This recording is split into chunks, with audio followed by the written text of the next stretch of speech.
What is his logic? Like, how does he think? What is his priority? If you're a CEO of a company, you don't think like that, right? You would say, well, you optimize for impact. You optimize for change in the world. That's like important stuff because that's going to, touch a lot more goats than this one goat, right? A lot more people. But what is Gandhi's logic, and how is he operating? These are like questions that we started to ask, and it started to emerge just being on this walk, especially the way in which we did it, where we were just purely in the hands of strangers, and people were being kind to us, and people were hearing their deep stories. So that was a very powerful thing. What we ended up realizing, I think what I ended up realizing, is that we just didn't have the capacity. We distilled him down into a context that didn't have a capacity to understand the gravity of the work that he did. We call this the Gandhi 3.0. The animation didn't work, so otherwise I'd tell you one at a time. So don't look at this side. Gandhi was one of him, many of us. That was the container that we put him in. At that time, that's the best we could do. That's one too many. That's Gandhi 1.0. Gandhi 2.0 was this man Vinoba Bhave. Vinoba Bhave, of course, Gandhiji, so many people would go to Gandhi with all these questions, and he would say, look, those spiritual questions, you talk to Vinoba. Gandhiji had a lot of respect for Vinoba. He was the first satyagrahi, he said. So Vinoba, who had the capacity that Gandhi did in so many ways, decided to do something different. Instead of doing one to many, he says, I'm going to go from village to village. And as he's going from village to village, he's connecting one to one. It's not one to many, it's one to one. And he keeps going from, he says, you should donate land to this person, and you guys donate land, and he moves on. And again, it's very curious to see his organizing principle, his logic, because he didn't say, you should give to this person, and you know what, I don't trust you because you might take your land back, and so here's the police, and actually you're not smart enough to do this redistribution, why don't you give it to me? Why don't you give it to like all the smart people that I have put together? He didn't do that. He says, you give to this person, wonderful. Fire is lighted, I'm going to keep moving. Why would he do that? Incredibly sharp guy, very mathematical, he knew dozens of languages. And this guy who could figure all this out is actually not scheming, he's not after land. 5 million acres were donated, unprecedented in human history, no doubt about it. But he wasn't after land transfer. He was after something much else. He's looking, that was the work that we notice is really just the cherry on the top. He's working at the foundational level. Without that foundational level, there's no roots. And if you don't have the roots, it's not really going to go anywhere. So Vinoba was doing the same thing, but he could do it in a slightly different way. Instead of one to many, this broadcast model, he decided to do one to one. But both Vinoba and Gandhi talked about a time when you would actually be able to do, or operate, create change, build that matrix in a very different way, which is what you see in nature, which is many to many. This is the cover of Time magazine. Don't look at this. This is 1947, 1953, that's Vinoba. It says, I've come to loot you with love. That was Vinoba. It's amazing. This is 2007, which is really the era of many to many, where the Time magazine's person of the year was you. We figured it out that, wow, we can actually create systems in that same way. This is a quote by Vinoba. He says, to progress, society doesn't need leaders anymore. This doesn't mean that we won't have great men amidst us. He was prophesizing, I think, because he was seeing that this is just a better way to go. When such people who have a selfless heart, they're not trying to change the world. They don't want credit. They know they're going to die. Who's going to, Vinoba is an emergence of a bunch of aggregate elements, and then it dissolves, and it goes back into the world. He's not attached to that. And when he's not attached to that, you say, well, what is going to last? And what's going to last are these values. And in that propagation of values, he says that to progress, society is not going to need leaders anymore. This doesn't mean we won't have great men. It's just that they will come and they will be vital for progress of humanity, but they'll be so great that they'll refuse to take up this position of leadership. Again, that's a very curious fact. We've benefited from these guys. We're all in a free country because of them. and they did it in an unprecedented way, in a non-violent way. And they're saying we don't need leaders anymore. Really starts to ask a lot of questions. So what is this many-to-many? If we had animations, I would show you this. So this is people who study networks. Will tell you, this is what I call the Gandhi 1.0 model, right? One Gandhi, many of us. So if there are 50 of us, and there's a lot more than 50 here, if there were 50 of us and I'm broadcasting, in a way what I'm doing right now is Gandhi 1.0, and I'm broadcasting. And so how many connections are possible? This is known as Sarnoff's law. Sarnoff's law says, well, if you have 50 people, you have 50 connections that are possible. In a one-to-one Vinoba network, in the Gandhi 2.0 network, in a network of 50 people, you have 1,225 connections that are possible. But in a many-to-many network, this is known as Metcalfe's law. This is what was possible because of the telephone. The telephone allowed us to connect in a one-to-one sort of way. Now, what we live in is this many-to-many. In a network of just 50 people, where you have a group-forming network, known as Reed's law, you have 100 million trillion connections that are possible just with 50 people. So you say, you know, sometimes we go into gatherings, you're like, oh, we should make the most of this, let's all connect, let's all network. Right? Let's all scheme, let's figure this out. See, if you did that, if Vinoba did that, he would actually say, okay, how much land, let's like keep track of all this, and where are you going to give it to, by what date are you going to give it to, and I'll make sure you do that, and here's a third person that's managing all that. That would be, you know, decent. But he knew the power of this ridiculousness. Right? 100 million trillion just in 50 people is what's possible. How do you unlock that? And he said, the sole purpose of my work, sole purpose of everything he did, he said, was to connect heart to heart. He says, this technology is activated. We've already downloaded that app. It's in our heart. You do a small act of kindness, you open your heart, all of a sudden you fall into this remarkable network of many to many. It's there. This is how we survive. This is how we're born. This is how we are in our mother's wombs. It's just that then the mind takes over and we forget that. So this is the capacity. What's interesting about our times is that this is the internet era. And in the internet era, this is actually possible.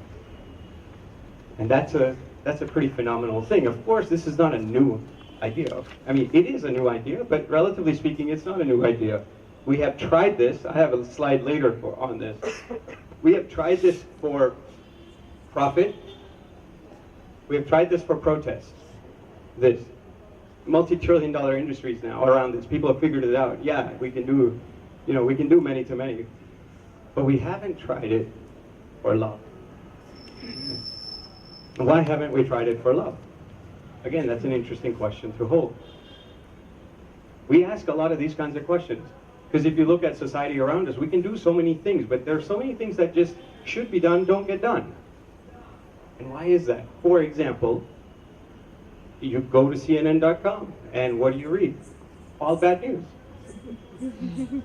Right? But why is it? Like, do we really want our kids to grow up and know every single bad thing that happened in Hyderabad today? That, oh, somebody took advantage of somebody stole something, somebody hurt somebody else. And if that's the only narrative, then you're just appealing from your fear instinct. Is that the best we can do? Or can we actually go deeper and reach a higher heart? But how come we don't create these models around? Why don't we have an equivalent of CNN that's for positive news? Similarly for kindness. Where's the .com for kindness? It's very hard to monetize, and because we can't monetize it, we don't do a lot of this stuff. And when we don't do that, when we don't create systems that amplify this work, all of a sudden we have a very different society. And I think there's a lot to discuss there. We can discuss it around how markets don't really facilitate the possibility of this inner transformation-driven design. So what happens? What are some of the properties here? I'll give you a few ideas, and then again, these are sort of seeds. How is this different than, if you have this kind of an ecosystem or this kind of an ecosystem, how is that different than this? What are the key shifts? And I think one of the big things that happens is you start looking at the world as an ecosystem. It's not just one thing in unison. You're not just a person who is gifted. For a person to be gifted in a way, there's a series of conditions underneath it that need to happen. So just like that, you can say, wow, this is a great tree, but for that tree to exist, you need so many other things around it. And you can say that for every single element. So that deep interconnection starts to have a very ecosystem-like view. So what's the difference between a regular sort of top-down model and an ecosystem vision? In organizing, you go from one to many to many to many. In terms of speed, you go from efficiency to resiliency. Control, you go from predictable control to emergent. Right? Predictable is sort of this manufacturing metaphor. That you put something on a conveyor belt that starts here, and by the time it gets there, we know exactly what's going to come out of it, and that's great. This emergence is a gardening metaphor. In a gardening metaphor, you don't plant a seed in the ground and say, hey, it's Tuesday. Why isn't my plant out yet? It doesn't work like that. You plant the seed and you wait for conditions to ripen, and it emerges. Similarly, scale. You go from broad to deep, and we can talk a lot more about each of these things. You go from leadership at the center to the edges. Most people think that being a leader is like right there, I'm in the center, and in a many-to-many network, leadership is actually about what happens at the edges, because that's what's expanding the many-to-many network. It's a totally different way to operate. And lastly, like if you think about innovation, like the new ideas, if you're in a many-to-many ecology, which we fundamentally all are, in terms of our internet, we already are. Right? But even at a gross level, if you were to think about that, you move from a plan and execute. We have some ISB people, right? Somewhere. This is what the traditional business schools, can I rag on ISB? Maybe not. Why not? Okay, there you go. This is what traditional business schools will teach you, plan and execute. Which means here's my idea, this is what I want to do, here's the plan, I'm going from point A to point B, and I'm going to make it happen. But when you have so much rapid change, if you graduated, let's say in 2005, and you have a plan, and you do a 5-year plan, you wouldn't even know the power of YouTube or Facebook, or, you would create all these things because everything's changing so fast. So in a really dense many-to-many network, this kind of a thing is not as effective. Instead, you shift to search and amplify. Search and amplify says, I'm going to keep scanning the whole ecosystem, all the connections, and I'm going to say, what is the pattern of positive deviance? Is someone doing something interesting here? And if they are, I want to amplify it. That's the job of a leader. It's not to say, oh, here's the plan, this is what we're going to do, and this is how we're going to get there, and I'm going to show you how to get there military style. That no longer works in a many-to-many network. It becomes about searching and amplifying. So that's a lot of stuff, but we can talk more about that if you'd like. But this idea of going from profit to protest to love, what is it that changes? You can do stuff here the same way, in a many-to-many way. So many companies are already doing it. You can do it in the space of this is what's wrong and I'm angry about it, I want to go out and change the world. And you can do it in the spirit of love, of kindness. We have this experiment called Smile Cards. How many of you guys know about Smile Cards? Oh man, that's awesome. Smile Cards have hit Hyderabad. This is a beautiful little experiment. I always run out of Smile Cards. I took some from Suchi's place today. It's not quite enough for everybody, but the idea is you do a small act of kindness and you leave a smile card behind. It tells the person who receives it, it says, look, you don't know who did this for you, so you can't pay back, but you can pay forward. And it's the most amazing thing, and it's the young people especially get it right away. They're like, oh, that's really cool, I remember a 19-year-old in Bombay. That whole talk was on kindness, and she hears this, and she's like, I'm going to do it. So she goes to a barista, and she just says, okay, you know what? I'm going to pay forward for somebody else. So she kind of comes out and goes to a barista, and she says, she had her smile card. She was all ready. She goes to the counter and says, okay, this is my order, and this is my payment. I want to pay for the person behind me. She tells the cashier. And the cashier's like, why? And so she's like, thinking, okay, well, Yeah, well, I think kindness, I just want to be kind. I think kindness is a good idea, and I want to practice being kind. Can I do that? And he's like kind of perplexed. Okay, if you really want to, fine. And she says, well, here's what he says, but how is it going to work? Because I don't know what they've ordered, so how will you pay? She says, okay, well, you know what? What I'll do is I'll just step out to the side, and whenever the next person comes, you tell them that someone before them just wanted to practice an act of kindness and that they paid for their bill, right? And that it's a treat for them. And then give them the smile card. The smile card says you don't know who did this for you, but keep the chain going. Don't let it stop with you. Don't just receive it, pay it forward. And so this guy's like, okay, I can do that. So she kind of stepped out to the side. These people come up, and as they come up, she's like, oh, you know, they have this couple came up, and as the couple comes up, they order, and as they're about to pay, the cashier's like, okay, don't ask me about any questions about this, but there was this young girl that kind of came, and he didn't say young girl, but he said, someone before you has decided to pay for your order. And yeah, I just, just pay it forward. Don't let the change stop with you. Here's a smile card, you know. And these guys who received it, they were just like, really? Like someone we don't know has just paid for our coffee? That's unbelievable. Why would they do that? And they started talking, and they said, wait, does this mean you will pay forward, or will I? Or should we do it together? And like, okay, I want to do this. What do you want to do? And they haven't left the counter, you know, they're still going back and forth. And as they're going back and forth, you know, and at one point, the girl tells, I presume, I don't know if they were married or not, but goes and tells her, she's like, but can you believe it? That people are like just practicing kindness like that? And the guy's like, yeah, and that too in Bombay? You just have a hard time believing that. But, you know, and then she goes on, and this is a true story. She happens to, you know, these guys go, take their order, sit down, and they're still like buzzing from this conversation. She pays, and then she's just kind of curious to see. She's not supposed to be. She's 19, we can forgive her. She's like, I'm really curious to see what they're saying, you know. Like, I just want to be around that kind of energy. And she couldn't believe that a small little act that she has done has created such a ripple. It totally changed their mood, it changed her mood. And she then goes on and does, like, she was in college, and she decides to turn her whole campus into a kindness campus in all kinds of different ways. But what was it that happened? See, here, you have a kind of, the quality of your connection is not as deep. Right? The quality of your connection is, you know, when it's like my self-interest and your self-interest, I'll scratch your back if you scratch mine. There's a connection there, sure, but it's just not as deep. Right? If you have a shared cause, this is Egypt. If you have a shared cause, yeah, it's a little bit deeper. But if you do it like this, super deep. Right?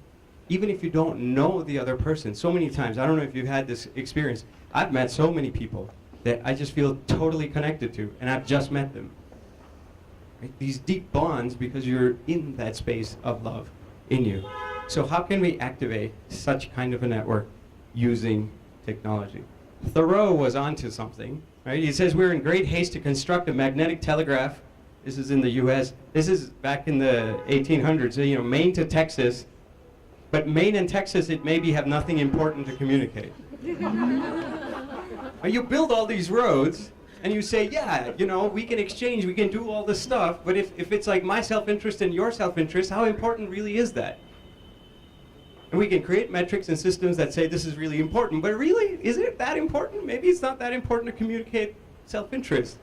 Maybe if we start communicating love, maybe it's a little different. Right? And so Thoreau was onto something, and if you look at all these people, these are all certainly my heroes, I would say all of our heroes, right? Dalai Lama, Mother Teresa, Martin Luther King, Cesar Chavez, Nelson Mandela, Aung San Suu Kyi. You look at these people, and they were asking the same question. And they were saying, I don't just want to change the world. I don't just want to create shallow connections, I want deep ties. And they were doing that in a very profound, deep way, mostly through their presence, but now we can create systems in alignment with that You can have the Gordon Kakas of the world at 14 who meet Gandhi, and all of a sudden he's activated into this matrix of love and dedicates his whole life. Or Nagardas Srimali at a train station, and so many others like that. So what is that something important to communicate? I think what they were talking about, they were all working at the intersection of three things. One is awareness, second is impact, and the third is transformation. So let me go back to awareness. Each of these has their pros and cons. If you just do awareness, let's raise awareness about certain causes, certain ideas. You can do that. This is the number of friendships between India and Pakistan in a 24-hour period. And Facebook publishes this information, 476,000. You can say that's a good thing because there are people who are connecting across their differences. But how deep are those connections? You can talk about, this is a guy who decided, this guy named Santiago Swallow. He wrote a whole blog post. He has thousands of, he faked his identity. He says, yeah, I've been a TED speaker, I've done this, I've done that, and he has all these followers on Twitter, he has all these, he set up a whole fake personality. And then he wrote a blog post. He says, how I became internet famous for $68. There were all these engines. Even his tweeting, he wasn't doing himself. He had this automatic engine that was just sending out tweets, that was just saying all this cryptic stuff, and everyone would retweet. It's like, ooh, that's deep. This guy's a TED speaker, Oh, he's got like 68,000 followers on Twitter, and people were talking in that way. So there's awareness. Awareness has its function in the world, but how deep does that go? We do have to question that. There's impact. Right? These people decided to give shoes, Tom's shoes. They said, every pair of shoes you buy, that's great, Diwali going on. Every pair of shoes you buy, you buy one, we donate one. Right? And we just assume that this kind of impact is a good impact to have in the world. There's a great story of these Tara Humara Indians who, I don't know if you've heard of this tribe. So they have these ultra marathon runners, like people who run 100 miles. Right? Should I stop or should I keep going? Keep going. Yeah, okay. I don't mind. I kind of like it.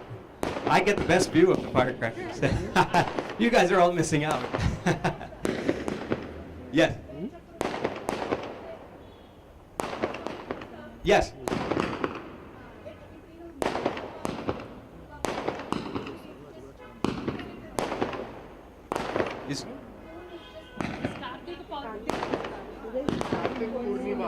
Oh, this is a holy day. There you are. Yeah, we should. Okay, I like it. That's why? Oh, that's fantastic. I like it. I should see. Maybe you guys have the better view, I suppose. I thought I had the man-made sort of view. You guys got the nature-made view. That's awesome. Thank you for giving me that context. So these guys, at one level you can say, oh, here are these poor kids. They don't have shoes. Let me give them shoes. Okay. But they had this 100-mile run. And in that 100-mile run, they have these ultra-marathon runs that they do. It's like very arduous. You're just running for many days. It takes a very different kind of person to be able to even survive these things. So one of these runs, they had these people just come up in their slippers, right? These kinds of things. And people looked at him and he's like, okay, this is not like your average race. You're running for several days. You're gonna run in that without shoes? You gotta be out of your mind. And they said, okay, but you guys, and they were not prepared. They didn't have coaches. They didn't have any baggy stuff. They were just straight Tarahumara Indians, this native tribe from Mexico. And they were all at the lineup, and wondering what's going on. And they said, okay, let the games begin. They start, race begins, and it's like sunset. And when it's sunset, these guys look at it and they said, well, whenever it's sunset in our culture, we actually pay respects to the sun. And so they stop running and they're looking at the sun, and people are like, it's a race, what are you doing? He says, oh, no, we're praying to the sun god, And so they do their stuff. And all of a sudden, it's finish line. And guess what? These guys win. Not only do they win, they set the world record. And they're doing it in these things. And they said, look, it's not about the kind of shoes you have. And it's about something much else. I don't know. I can't tell you a soundbite about what it's about. You have to learn about their whole way of thinking. But they ended up winning. They ended up getting the world record. And when they did, people started saying, well, what is it about this barefoot running? Maybe there's something to it. And people wrote books on it. And now they sell shoes which are not really like shoes, right? Those Vibers. And they said, maybe shoes are a little overplayed, you know? And that's great with shoes, but we actually do that with everything. We can. Like, how do we know the impact that we're actually creating in the world is something that is universally true for a long period of time? We don't. So we have to hold that impact with an edge as well. But this transformation, my photo's not showing, but that's okay. This transformation, this inner transformation. Now mindfulness is a big buzzword. So people say you should be mindful, you should be calm, you should be peaceful. Make sense? And then you say, well, the military has decided that we're going to be teaching them meditation so they can be more focused, to become better killers. It's a true story, right? You say, is that a good idea? Is that a bad idea? You have to think deeply about it. I don't know the answer, but it raises some questions. And so often, you know, people often get obsessed. There's this, oh yeah, it's just about me. I'm just going to be navel gazing, and yeah, I'm in peace. I don't really care about the suffering in the world. That's their karma, their problem. You know, I'm in peace. Right? But this transformation also has its edge. So, but all three of these, what the social change giants in our world have taught us, have taught me when I look at their lives, is that they did the work of awareness. Awareness says, look, smoking is bad for you. This is what your X-ray of your lungs. If you smoke, this is what your lungs are going to look like. And you look at that and you say, okay, well, that's true. I should stop, but I can't. Right? Impact says, well, I'm going to give you a nicotine patch. And the nicotine patch you can put on you and it helps you wean off of the nicotine. Okay, that helps. Now I'm stopped smoking. That's impact. But now I just move on to chocolates. Or I move on. I wasn't smoking. I still moved on to chocolate. But that addiction, right, that nature of the mind which is continuing to go in the same pattern is still going. That only changes when you have transformation from within, that inner transformation. And what these guys were doing was working at the intersection of all three of these things. And they could only do it in a one-to-many model or a one-to-one. We can now, in this era, do it in a many-to-many sort of way. And I think that's really the possibility. So what designs can emerge? This is sort of the design question. What designs can emerge when we lead with that inner transformation in this era of many-to-many, which aligns with our experience, our human experience of the internet, that we're already tapped into. We've already downloaded that app. We're there. So how do we activate that? How do we lead with that? How do we create material designs that are in alignment with that? This is the question we ask at ServiceSpace. Some of you probably know about ServiceSpace. It's an incubator of all kinds of gift economy projects around the world. I could tell you more if you want to learn more about it, but this is the question. These are the questions that we ask. We were 4 of us in 1999 when we went to a homeless shelter, and we said, we just want to help.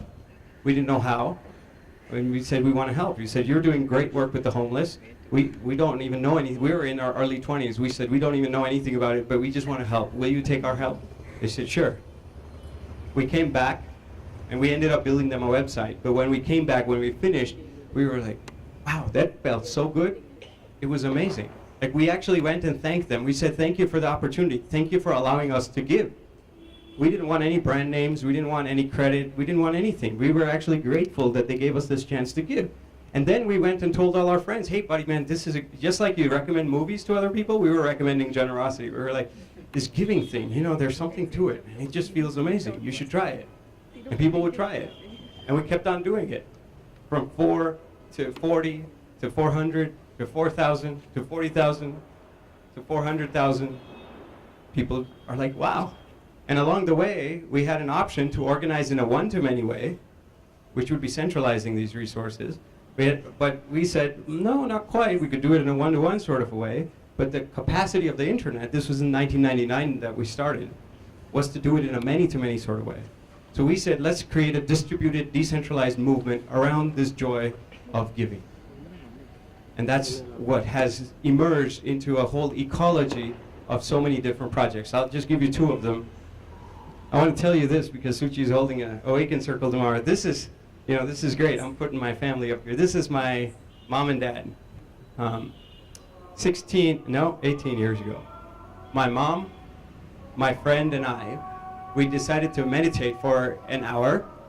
And because we weren't disciplined, we said this meditation idea, quieting the mind, it sounds like a good thing, but we weren't disciplined to do it ourselves.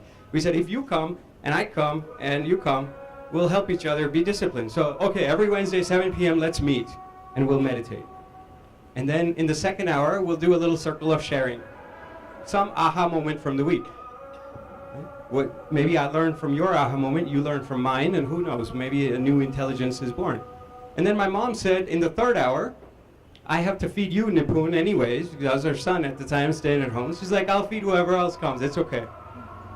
So it was dinner, in silence.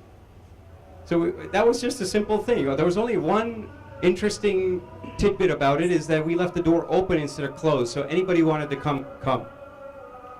And over the last 18 years, in my mom and dad's home, my mom has fed more than 40 to 50,000 people. And people come, we limit it to 65 people every week, and then there's often a wait list, but people come, they sit in silence, and they meditate in their own way. No teacher, no agenda, no technique, this is just space. They're just offering in a humble way. These are just ordinary people, but with a big heart. So they said, my home is like your home. I'm just going to move the furniture out to the side, like our Indian rickshaws, people kind of fit in everywhere. I don't know how you fit like all these people, but it happens, it works. If your mind is quiet, it's amazing the kinds of things you can do. And so people just sit in circle, and then they share, and you learn from each other. It's really remarkable. And for the first time in your life, you have met other people in the spirit of silence.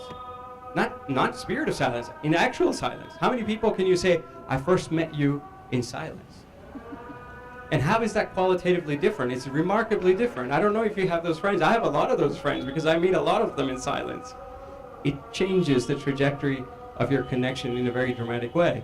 So they started doing this. This is actually how our shoe rack looks like on Wednesdays. And people come up to her and they said, thank you for this, thank you for this opportunity, thank you for this experience. And they said, my mom says, no, thank you for the experience for giving me the opportunity to give. And my friends would always tease her. They would be like, oh, Auntie, can we come Thursday too? You can have another opportunity, Because my mom cooks great Gujarati food, It's like, it's rotli dal bhat shak full out. It's awesome.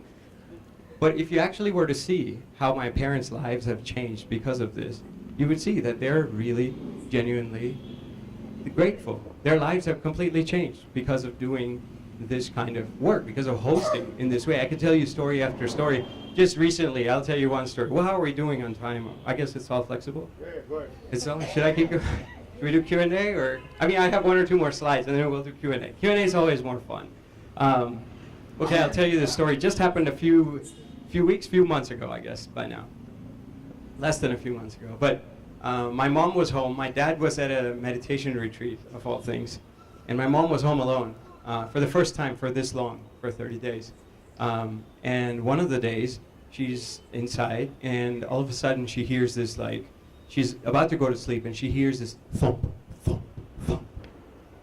And people are like, okay, what's going on? Any normal person would think like that. My mom was thinking like that too. She's like, those are bullet shots.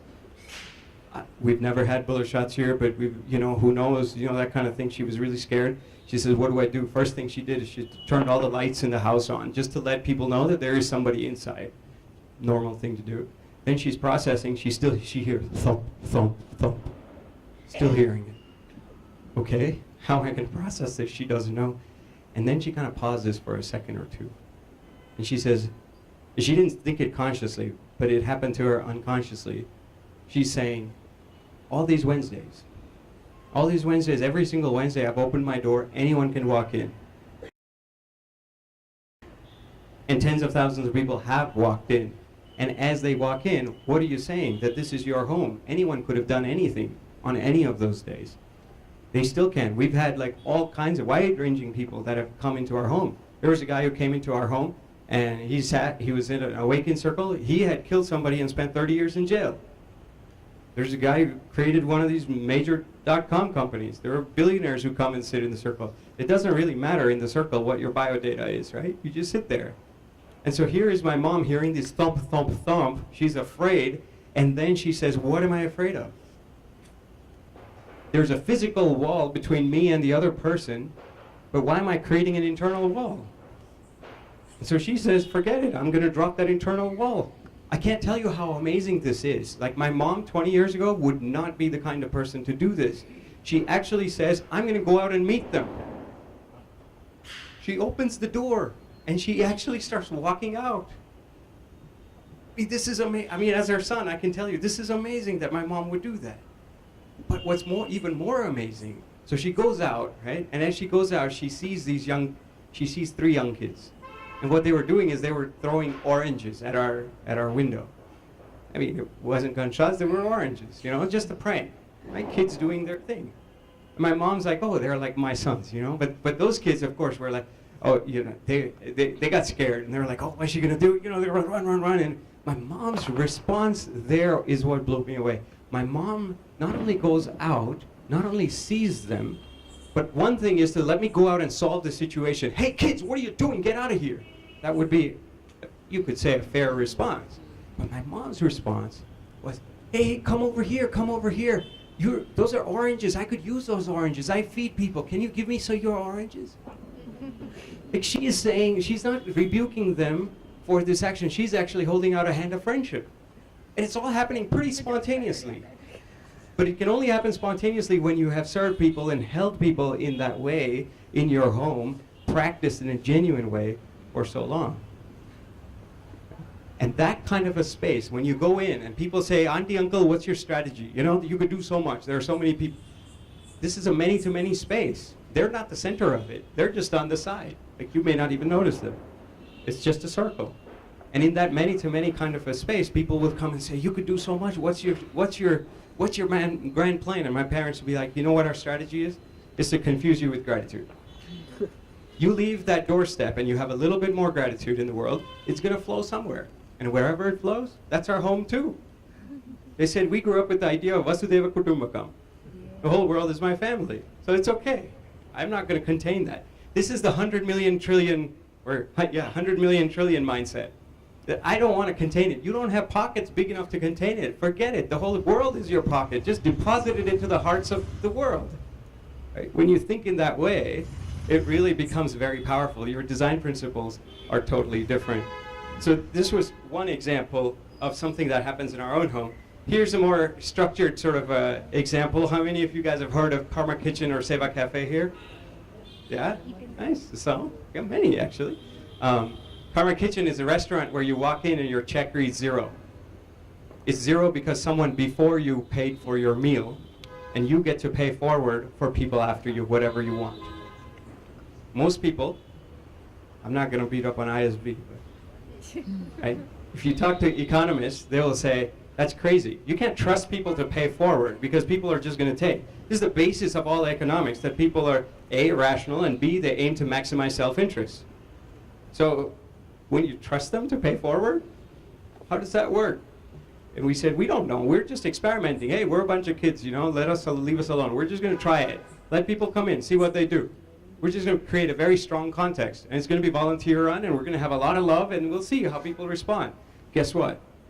People respond to generosity with greater generosity. When we started, I guess this is being taped, so I won't. I'm backtracking my sentence. Initially, there was no research on any of this. Right? A lot of people came and said, oh, maybe it works, maybe it doesn't work. But then when it worked for so long, tens of thousands of meals, and now it's been experimented in 18 places around the world, many places in India. Right? People don't believe it. People are like, you can't trust people to be good. You can't trust people to be kind. Actually, people all take. I'm like, yeah, that's because you read CNN. Right? I mean, of course, it's natural, right? If that's all I was reading, I was just getting bad news, I would just think everyone is inherently wrong, corrupt. And I would think people's moral spirit, moral fiber of our whole culture is gone. But actually, that's not quite the case. If you create a strong context, people do respond to generosity. This is what Vinoba showed us with land. He went in and created a strong context in the community through his presence, through his thoughts, and through the people that were with him. And people gave 5 million acres. 5 million acres is bigger than so many countries in the world. No one else was able to do it, but Vinova showed the power of that. So we said, hey, can we create that context in a restaurant setting? And lo and behold, we have. And now there's research on it. The title of that research paper, it says, Paying More When Paying for Others. It was a seminal research paper out of UC Berkeley. They, under academic scrutiny, they looked at this model and they said, what does it work? In 8 different settings, they tested it out, and this was the title, Paying More When Paying for Others. It's a groundbreaking paper. And so what does it mean? This is not a central, this is not, a person came in and said, hey man, I want to pay for the whole place, you know. I said, you can't. You just pay forward for the person after you. It's many to many, because otherwise it quickly becomes one to many. There's the transactional model of your traditional paradigm. There's the, okay, you know, we've created a lot of inequality in the world, and to offset that, I'm going to create a grant, and that's sort of the soup kitchen model. But this is peer-to-peer philanthropy. This has the opportunity to turn into and unlock the many-to-many possibility. Right? And again, I could tell you so many stories of so many things that happen where your typical mindset of transaction is completely warped. Not because someone is doing it to you, it just happens in that many-to-many space. It's a system that's designed for that physical many-to-many, and it also aligns with our internal many-to-many. So in conclusion, generosity, I think, can really unlock an inner transformation. And if that is embedded in a many-to-many ecology, in this Gandhi 3.0 possibility, which is now upon us, then I think we connect the branch tips to the roots. So many times we look at the branch tips, we're just looking at the stuff, but we don't connect it to its roots. And when we don't do that, this kind of stuff happens. This is a woman, this is a photo of a woman post-Hurricane Katrina. This is the street she grew up on. All the homes gone. Hurricane Katrina, you know, big storm. And these are all homes, and now they're gone. But because they didn't have any roots. But one thing survived, these oak trees. They've survived not just one hurricane, they've been there. There are oak trees that have been there more than 5,000 years. And scientists look at that and say, how can these oak trees survive for so long? They said they survive for so long because they have deep roots. Hurricane comes and the oak tree's shaken up and it goes down and it's got roots. It's got stuff under the ground. It's not just like a house on top of the ground. It's got juice under there, but it doesn't stop there. It actually, the roots of an oak tree are connected to the roots of other oak trees. And sometimes for a span of 100 miles. 100 miles. So here I am, I'm feeling this hurricane, I'm feeling this, wow, what's gonna happen, this big jolt, and I say, back up, I need somebody to, and I'm like, go to my roots. I've connected to the root ecosystem, and the roots are like, oh man, this is a strong hurricane, we need more backup. Go 100 miles. All the way 100 miles out, you have this strength, they have this incredible resilience. That's how they're able to survive for this long. And so how do we start to tap into those roots? What are those roots? It's invisible, it's intangible, it's below the surface. But this goes to the point of Gandhi, right? We know what he did on the surface, and that's great, but if it just hung there, then he would be a social entrepreneur, maybe. Social entrepreneur is great. A lot of my friends are great social entrepreneurs. But he was not that. He was creating this root ecosystem. He was connecting with the roots within himself. This is why he had his 11 vows, for example. And because that allowed him to go deeper into his root ecosystem, and as he went deeper into it, he had this resilience of connecting with the root ecosystem of so many other people like Gordon. And now we have the possibility of not just to actually make that root system visible, to align our physical systems with that inner net. I think that's the possibility of our times. So there was a monk, I'll end with this. There was a monk, he is in an assembly, and he takes a piece of paper, and he says, yeah, here we have a piece of paper. Well, you can imagine. So he takes a piece of paper and says, what do you see here? And so someone's like, I see a piece of paper. And he says, where does the piece of paper come from? Someone says, a tree. What does a tree need to survive? Okay, water. Where does the water come from? There was a kid, he hadn't studied the science. So he says, where does water come from? Water comes from clouds. And this monk looks at this and he says, this is a punchline, so I want to wait for that. We'll take a moment of silence.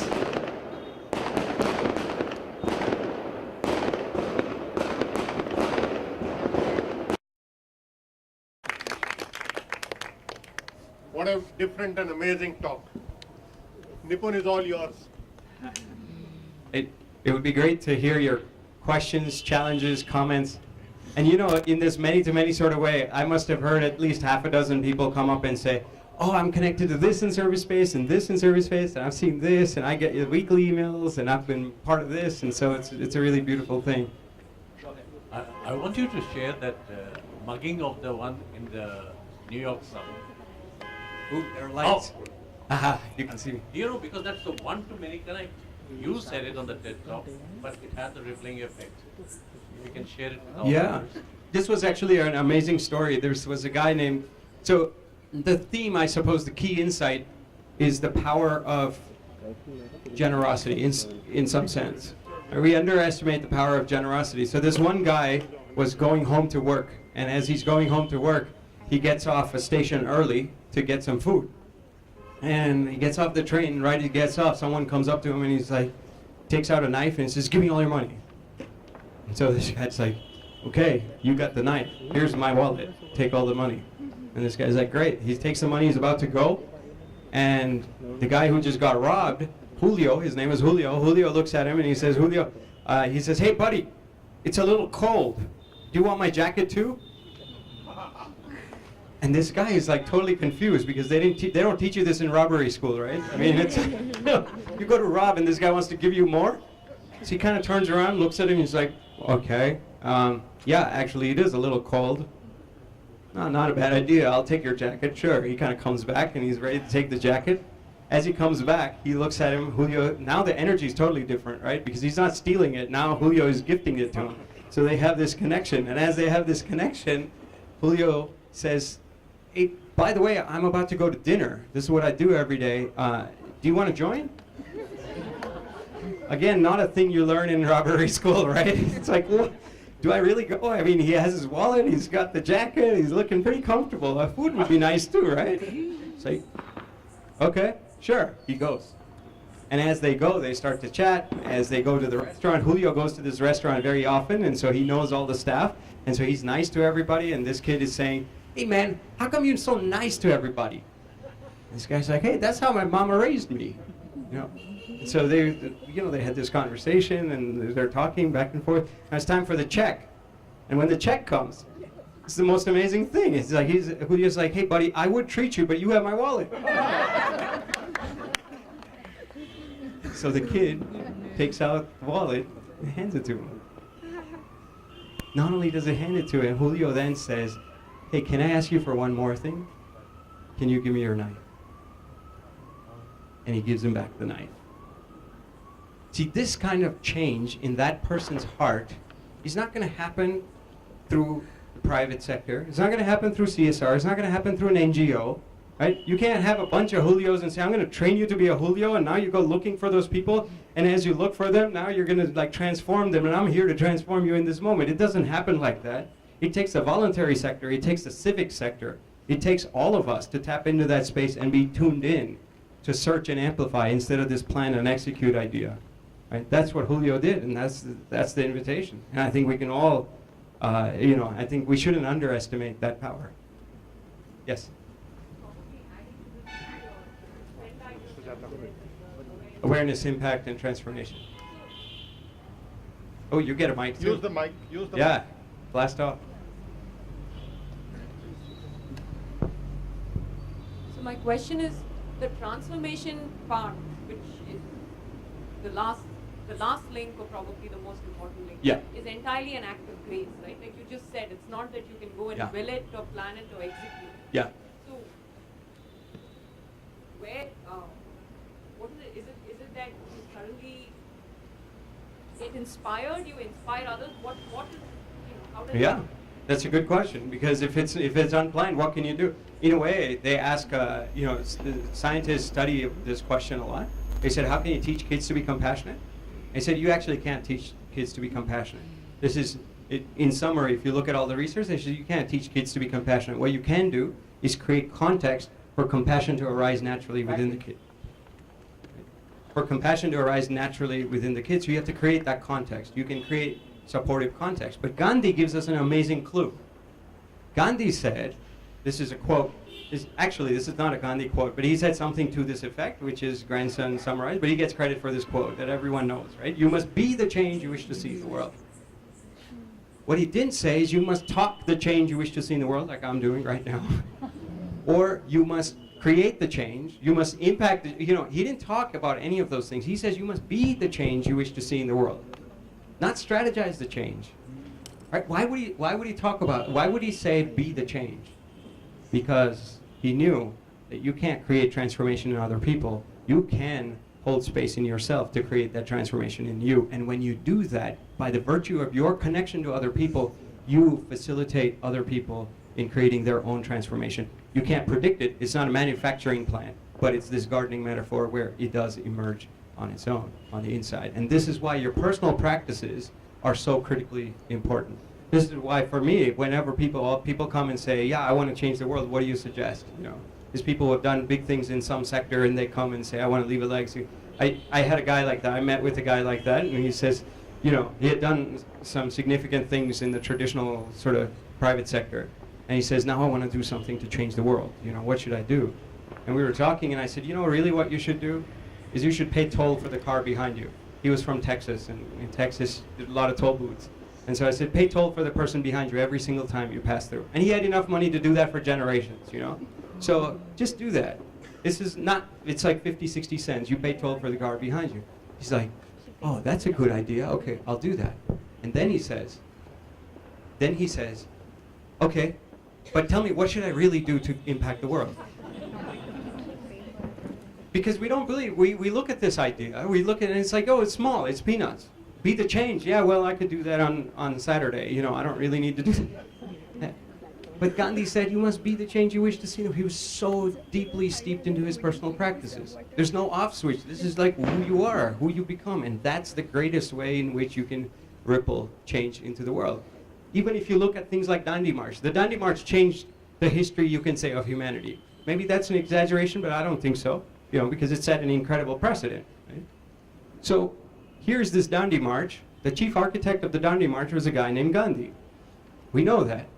But how did he come to that idea? What was he doing 2 weeks before? The Britishers thought he was scheming. Everyone else thought he was scheming. But you know what Gandhi was doing? Tagore and Gandhi had a dialogue. And Tagore says, Bapu, what are you going to... Tagore and Gandhi have had an interesting relationship in general, right? And he says, what are you doing? The whole country is looking to you. 2 weeks before this thing that rocked the world, what is Gandhi doing? He doesn't have his think tank and say, yeah, hey man, what do you think? Let's scheme and let's strategize and all this static and like, oh yeah, we have 850 million people and 100,000 British soldiers. He's not scheming in that way. You know what his response to Tagore was? He says, I don't know, but you can be sure that I'm praying. How do we process that? That's the strategy on which this guy has created the circumstances that we now live in. It's very interesting. I don't know how to process that, to be honest. But this is how Gandhi did it. And there's some really fascinating dialogues between Vinoba and Gandhi as well. So, yeah, be the change, I would say. Yeah. Our Speaker Mehta has been appropriately named as Nipuna. Congratulations and all the best in the future endeavors also. We have all enjoyed on a different wavelength from your exposition. I hope some of us or most of us will have benefit from your talk, and it's only to compliment you on this. Especially this example, it is rooted in our mind. Yeah. Thank you. I appreciate that. Yes. I don't know if the mic is working, by the way. Keep it closer to your, keep it closer. Like this. Yeah. Can you hear me now? Yes. Yeah. You mentioned that you were in a traditional job, working in computers, and you could have done what many others did, Yeah. like do the profit and then do this on the side. So what made you realize so early on that these connections are going to be deeper if you just do it for love rather than, the profit model and love combination? Yeah. I think for me, it was a process of experimentation.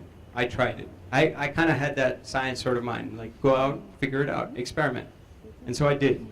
So when I was 18, when I was 17 actually, I said, I always wanted to, I had a kind of giving nature in general, but I would treat people at lunch and all that, and at some point at 17 I said, I want to go give in a place where no one else wants to go, like just kind of in a tough place. So what I decided to do is go to a hospice. Hospice is where dying patients go. And so you get assigned to a nurse and a doctor, and one of the people that you get assigned to is a volunteer. And so I got assigned to one of these patients, and so here I am engaging as a 17. So I went in at 17, and they said, "Are you sure you want to be with dying people?" And I said, "Yes, I'm sure." And then they said, "Well, we have a limit. No one below 18 can do it because people can die and all that." And so I said, "Okay, I'll come back at 18." And I actually came back at 18. And when I came back, I was with these people. I would get to know them. I would serve them, and as I served them, sometimes for just 2 weeks, and I would never see them again. They die. So I'm like creating these deep bonds, these deep relationships, and all of a sudden they die, and I have to process that. And what I realized in my engagement with all these people on their deathbeds was that there is no on-off switch. It's not like, hey, I'm going to do this when I get to be that age. Because I saw people at that age, they couldn't find the switch. I could tell you so many really touching moments that touched me, and it's somewhat sad, right, in many ways. And no switch, they couldn't. I wanted to give them a switch, but I couldn't. It's how you live is how you're going to die. And so what I realized is that if I love generosity, if I love inner transformation, if I care for these values, it's either now or never. And that became a theme for me. And I said, look, you can't do big things in the world, forget about that, but you can do small things. You can be the change.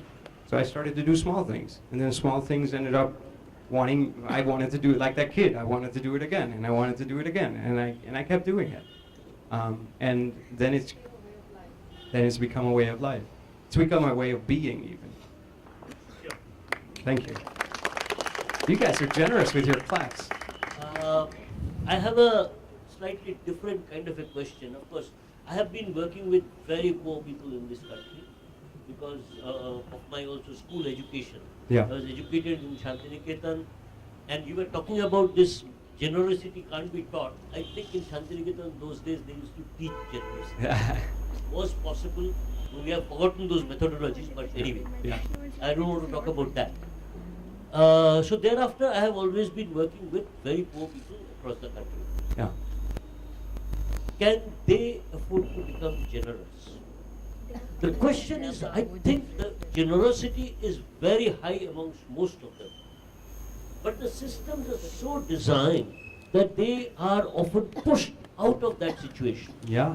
We had created one kind of a training program in a place where they were mutually training each other. Whoever was good at something, they were training each other. One fine morning, those ladies came up and they said, "Yes, sir, I haven't been able to feed my child for last 2 days. Today there is a job available somewhere. Can I go instead of training some other woman here?" Is that generosity? Isn't she pushed into that situation? And unfortunately, if not 84%, at least 54% of this country belongs to that category. Yeah. So what do we do? I mean, Yeah. can this help anyway? Yeah, that's a good question, because it really questions a lot of our fundamental beliefs about what is poverty and what is wealth. So we have a certain idea of wealth. It's, at a societal level, you can say we really tend to look at wealth equals money, sort of a paradigm. And money is a form of wealth, but there are so many different forms of wealth. And if we start to broaden that idea of capital, that I could give you the capacity, I could just listen to your story, that itself could be a kind of capital. I could have a community. I could have time. I could give in so many different ways. Right? So how can you start to broaden this conversation? That's one thing to think about. Right? This idea of multiple forms of capital. Another thing to think about, and this is true even at a country level, that so US, for example, if you look at how development is done, people have so deeply bought into this Maslow's hierarchy of needs. So Maslow's hierarchy of needs says you have this, bottom of the pyramid where you have your basic needs, and then you kind of move on up in the world, and when you finally, at some point, you get to self-actualization. Which means that, basically if you're poor, you really can't be talking about generosity and kindness and things like that, because, that's first you have to be like me and suffer like me, and then, you can like transcend that. And that's kind of, you say, okay, really? Okay, well, let's put trillions of dollars behind it, and let's put decades of work in that model, and they have. We have, as humanity, we have. Guess what? It doesn't work. And this is not just an opinion. This is like scientists are telling you, you look at Africa. How well is Africa done after trillions of dollars of aid? Not so well. You can look at all the different numbers and you say, well, it doesn't work. So now what people are saying, even at the UN, they're saying that it's not just development at that level. We have to start to think about well-being. And in the model of well-being, in the model of a flourishing community, it's no longer about that pyramid. It's more like vitamins. So you don't look and you don't say, I'm going to take all my vitamin C until I'm the age of 3, and then I'm going to start on vitamin A, and I'm going to finish that course by the age of 5, right? Like, you don't do that. Like, you have to have all of them in balance at all times. So sure, you need the financial capital, you need all those, sure. But it has to be in balance with, you still need vitamin G, you still need generosity. And I have been on our walking pilgrimage, people who couldn't afford food would borrow food to feed us. And you would say, no, you really shouldn't do that. Really? Who am I to make that judgment to say, oh, you should feed yourself and not me, right? Because you are poor. I don't know. That's complex. Yes. But when it comes to that question that... So, yeah, like, and you can have all kinds of different poverties. This material poverty is one. One of my friends doesn't have legs, and because he doesn't have legs, but he had a big heart. And so you would say, how can this guy give? This is a great story for you as well. So he says that I may not have certain kinds of capital, like walking. I can't do that, but I can do different things because I'm differently abled. So what could he do? He has to walk with his hands. So he's like scoots, right? So whenever he's walking, you hear it. He's like moving. And as he moves, he gets to connect with all these people. Everyone knows the Raghu is coming, right? And as Raghu is coming and he's on his hands, what happens? Nobody feels threatened by him. And because nobody feels threatened by him, he lived in a community of 100,000 people. It was a slum community. And in that community, there were lots of problems. One of them was domestic violence. And so when the women were beat up by their drunk husbands, which outlet did they have? Not too many outlets.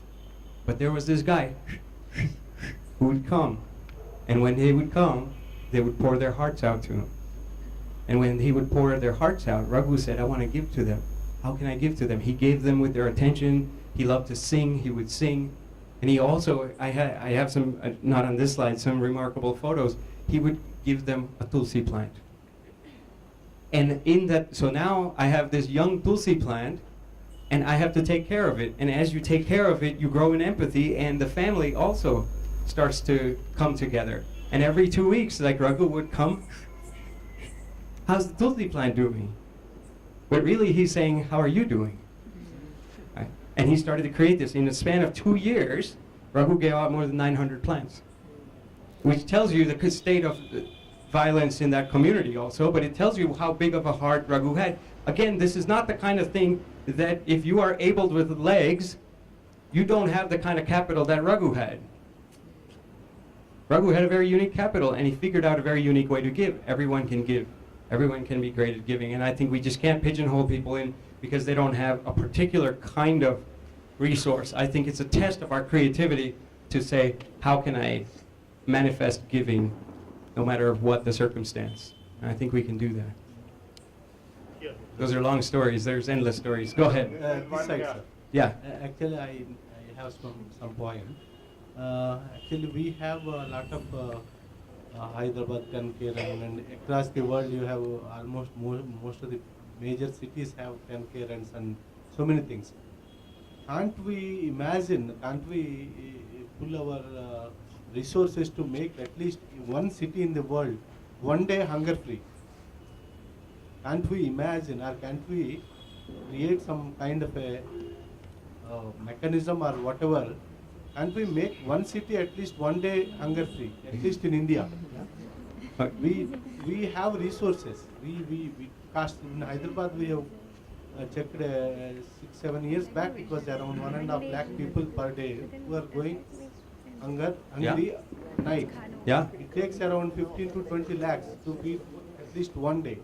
Then, if that model, if you can just properly document or whatever, best practice from that can be replicated. Yeah. We can make at least this world hunger free. At least in say 15-20 years, we can innovate some kind of a best practices or whatever. Yeah. This is my Yeah. thing. Love It's needs a good to from the hungry. When we don't look at the other person's hunger, then this kind of we have to put our minds on fire. Yeah. So it's a good thought. It's a good intention. That is what Swami Vivekananda said. He said, I do not believe in a religion Right. which does not wipe out tears from a widow's eyes Yeah. and which does not give a loaf of bread to a hungry boy. Right. He said, throw Gita, Yeah. throw Gita. But see, you have to look deeply even at what Swami Vivekananda said. Because if Swami Vivekananda wanted to alleviate suffering, hunger is one form of suffering. So you say, imagine a world where you have no hunger. You think you're done with suffering? Oh, there are several others. The first There- suffering, then have you psychiatric problems. Huh? Then the psychiatric problems, sir. Not just that, even the physical. At some level, so suffering is there. And now how do we... It's not suffering. It has to be a first condition. That be a complete condition. Right. It's a necessary condition. Well, if you think hunger is a necessary condition, I would think you should dedicate yourself to that. But let me give you an example of Mother Teresa, and also with Swami Vivekananda. Right? If Swami Vivekananda wanted to, really solve poverty in the world, he would have set up all these institutions. If he wanted to give health to people who are sick, he would have set up hospitals. But he didn't do that. He, in fact, explicitly said, "Who do you think you are to create these institutions and these, this change in the world? You can create all these big institutions and hospitals in one fine day, one stroke of nature, and everything is up and down." He explicitly said that. He says, all you can do is actually change yourself. Be the change.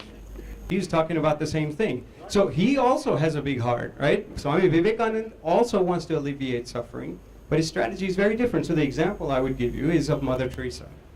Mother Teresa, who dedicated herself to alleviate suffering that she was seeing, just as hunger is a very important issue for you, she also saw important issues. Not for me. For the world, for me also, sure. But it's not that one. What is the priority in the hierarchy? Whatever. I think it's vitamins. I don't think it's a linear thing. That I think we suffer in multiple ways in every moment. I don't think it's just that I just need this. It's not that simple. But Mother Teresa's example was someone came in to photograph Mother Teresa, and one of my friends actually was with her at that time, and it was some rich donor, and they come and they're taking a photo, and as they take the photo, they're like, Mother Teresa, actually, can you move here? And just little here, yeah, we just want the perfect shot, So they adjusted her, and then they took the photo, and they were like, not quite. So they came to her, and they said, can you move your face a little this way? And my friend who's watching this is furious. He's like, what are you doing? Like, you just want your photo up? And they go to Mother Teresa, and they actually start to move her face. They're like, this way and that way. And my friend is furious. He's like, this is Mother Teresa. You're moving her, twisting her face up and down. This was pre-selfie generation, right? And you're saying, you just want that photo with her? I mean, and how shallow can you be that you're twisting her face around so you have the right angle for a photo that you're going to hang up on your wall and brag to people about, right? So she's furious. You can understand why. And so after these people leave, she goes up to Mother Teresa and she says, Mother, why did you not say anything? And Mother Teresa responds one line. She says, my dear, there are many forms of poverty.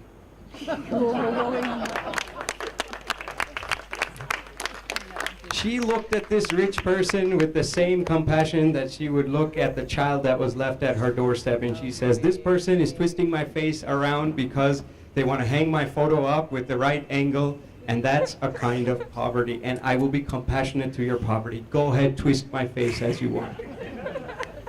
Amazing. Nipun, Yes. can you tell us something about your organization space that you talked? ServiceSpace ServiceSpace. and how people can get involved maybe? And what do you do? What do we do? Yeah, that's right, man. Enough And of how this talk. someone can get involved? Yes. It works in a many ways. So I would actually invite all of you to get engaged. Dude, I have a smile card. I think I have some of these smile cards I took from your house. I only have these, but if there are at least 10 of you, I hope, that want to do an act of kindness, I would say you go out and do an act of kindness. Oh, you want to? Oh, you're like, before the other people get it, I'm going to take it. Yes, I'll leave it afterwards. I'll leave. My friend, this is for you, my hunger friend. Start hunger. First, we need to think about first thing first. I also thought that only. The next one, the big corporate or the big cafeterias. It's just besides you. I am with you. Behind you, they're having lot of wallets. They can pay for themselves. Yeah, I agree. After is not that great a concept because they can pay. I would encourage you to go out and feed the hungry. I agree. I have fed many hungry people. I've been hungry myself. I understand the power of Can I it. compliment him? Because I am also the same view. Yes. My view is everything can wait until the last man is out of poverty.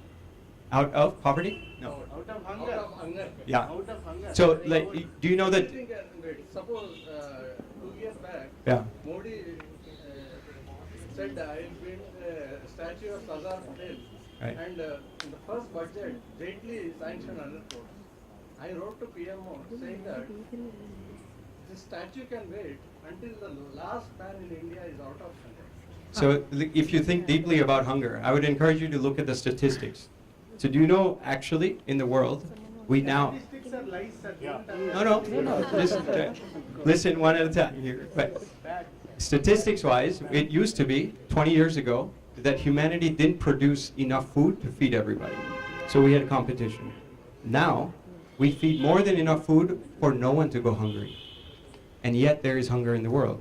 So you say, why? Wastage of food. Not just wastage of food. People take tons and tons of food and they throw it in the ocean. Why? To protect the prices in their country. Why is this boundary, which is man-made, I'm just thinking everyone in this area counts as human being, and I want to protect prices here, but not people on the other side. So hunger is not actually the problem. We can solve that problem if we can solve this problem of this boundary, but that boundary exists in our minds and our hearts. It's me and the other, which is why Vivekananda says you can only change yourself, which is why Gandhi says be the change. So any problem, if you start to look deeply into it, you realize that it's actually, its source is here. And if you aren't willing to work there, then that ripple of it is not going to go too far. And so the work that we do is around this kind of an inner transformation. It's small, right? You do an act of kindness. You say, how is that going to change the world? Because these are real problems, right? But the hardest problem is to look inside and change yourself by paying toll for the person behind you. Because once you do that, then who knows? Maybe you go out and start to create all kinds of other change. Maybe you become the next Gandhi. But that's going to start with the small steps. So I think we have many different ways. I would encourage you to go online. We have DailyGood.org. So we run these portals online for positive content. Right? We run these portals online where people can get together around kindness and kindness stories. And that's another way to connect for people around love, so community building. We run these KarmaKitchens around the world. We run these awaken circles. Suchi is hosting an awaken circle tomorrow, so talk to her if you want to join. It's somewhere local here. Gachibowli, 3 o'clock. There you are. What was that? Oh, sure. And so I think if we create this, so we've always created social change in so many different ways, but if we create it in a locally contextual way, in a many-to-many way. So you and I, if we're local here, we can start our own circle of sharing. If we start to do that, we grow in empathy. If we grow in empathy, this little gap between me and the other starts to dissolve. If we start to dissolve that, this gap between my country and your country, or my family and your family, my home and your home, starts to dissolve. And as we start to dissolve that, we start to create an entirely different solution set, which is not top-down, which is not one-to-many, which is not a corporation or some people in power doing this. We used to have the public sector, we have the private sector, and we have the voluntary sector. Voluntary sector is the sector that says, you know, you are just a good citizen. You share because it's the thing to do. I love you because you're a human being. People do so many things like that. But what we now have, and the public sector, you have these three sectors: private sector, voluntary sector, and the public sector. The public sector is supposed to balance between these guys. That's how it's supposed to be. But today, what do we have? We have the hungry ghost of the private sector, not only doing its thing over there, but it, like, dominating the public sector. Nobody even debates that now anymore, anywhere in the world. But now it's also taking over the voluntary sector, right, in very smart ways. So you have stuff like in this sharing economy, right, stuff that we would just give for the sake of giving because we want to be related in generosity. I give you my sugar, I give you, you know, they say, like, in the US there are 30 million power drills to, you know, drill and screw drive and all that. Each drill, on average, gets used about 8 minutes. And so you say, wow, that's a waste. 30 million drills only for 8 minutes? We should just share. So I create an app, and you give me an award for that app. But as a result of all this, what do? I put a price tag on that sharing. And now all of a sudden, I look at my dog, I look at my purse, I look at everything around me, and I can sell everything, I can rent everything. And you can actually rent your dog for an hour. So I'm looking at my dog and I'm saying, oh, this is $5 an hour. And the problem with putting a price tag on every single thing is that we lose connection to the priceless. So how can we put the priceless gifts into circulation? That is just not going to happen with CSR. That's not going to happen from the private sector, and it's not going to come from the public sector. We have to revive the voluntary sector. And so one of our principles is, we have 3 principles. One is to be volunteer run. Second is to not fundraise. Because as soon as you fundraise, you're part of that same, even if you're a nonprofit, you're part of the same nonprofit industrial complex. And then the third is to focus on small things, no big things. If anyone says, how do you solve this big problem in the world? We say, you know, there are think tanks, and I'm part of some of them. That has its place in the world. That's not what ServiceSpace does. We just do small things. And we invite you to do small things. And if you do those small things and you connect with each other in those small things, then you create those roots. And those roots, as they deepen, will have some or the other fruit. And we're here to amplify those fruits collectively. And we're just human beings.